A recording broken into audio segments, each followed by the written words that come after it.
Урматтуу Эмилбек Мурзакулович, мен сурам сизге. Кече сизге официалдуу кат жүзүндө бүгүн жыйынга чакырылган да. Эмне үчүн келбедиңиз?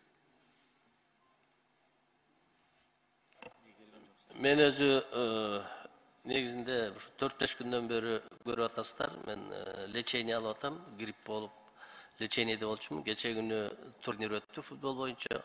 Ошонун открытиясына катыштым. Анан кайта келип капельница лечениеде жүрөм.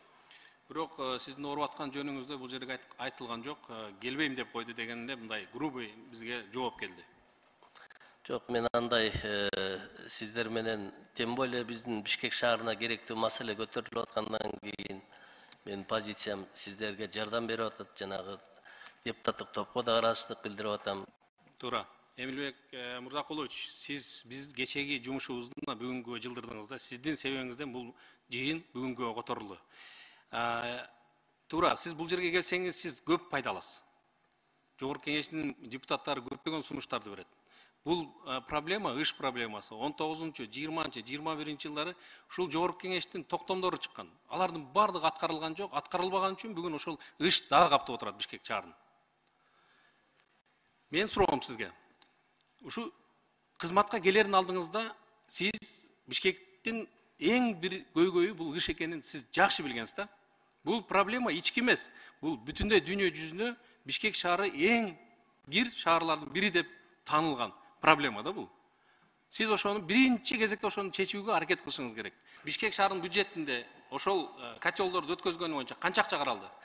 Бишкек шаарында болгону 32 миллион сом каралган. Ага болсо ошол 3 эле котелду биз которгонго мүмкүнчүлүгүбүз бар экен. Ошон үчүн биз лизинг алып атабыз муну. Канча лизинг алып атасыздар?